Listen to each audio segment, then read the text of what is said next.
What's up, everybody? Welcome to Fantasy Smack Talk. Name code Dustin here, talking football, but talking about a little bit of shadiness going on and talking about Deflategate. So, Dustin, go ahead and just start us off with it. So we wanted to talk about the suspension and then talk about the fantasy impact. But the first thing, so far, I've talked to a lot of people about this. The general consensus of large percentage of people think that the punishment was pretty harsh. But when you look at last year and how harsh the punishments were, if they just slapped pretty boy Tom Brady on the wrist and gave him a 1 or 2 game suspension, I think there would have been a really big backlash. And you got to look at it too from this standpoint.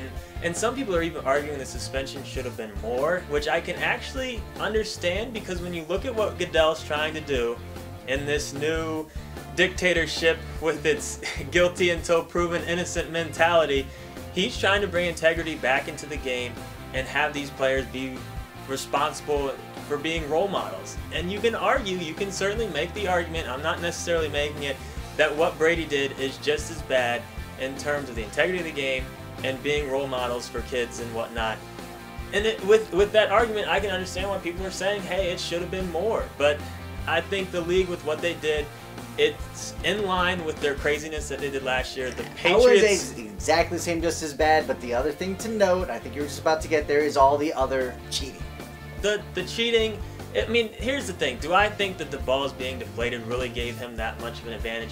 No, but this is only what they've been caught doing. They got caught with that. They got caught with Spygate. If the Patriots are doing 10 little things that are technically cheating, that are giving them a small advantage, that adds up to a big advantage and might explain their consistent. I do think it's interesting that they're one of the least fumbled teams. Like, they fumble the ball the least, they're confident the least. Maybe it's easier to hold the ball when it's a little deflated. I think that's interesting. But if you fumble on that team, you sit on the bench, so that might have something to do with it too. But is that a good cover? Is that a good cover?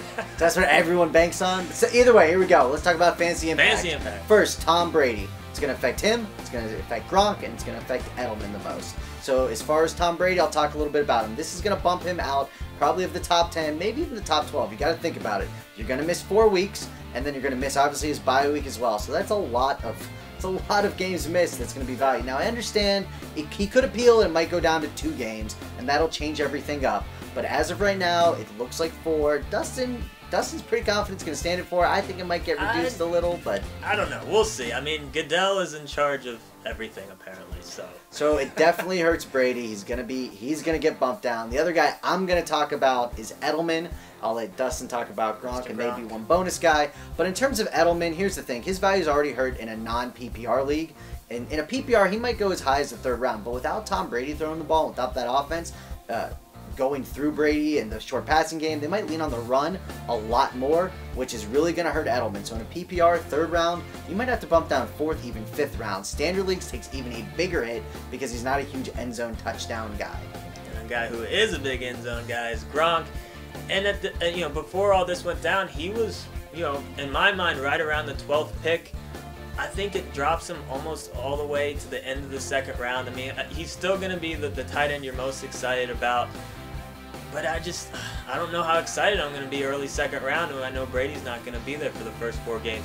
And the other one, Brandon LaFell, it just it bumps him down even further in terms of just what we can consider with him. And then the running back situation is just a mess. Doesn't matter. Never draft a Patriots running back. I say it every year, and then on one of my 6 teams, I end up getting one, and I'm an idiot. I hate doing it.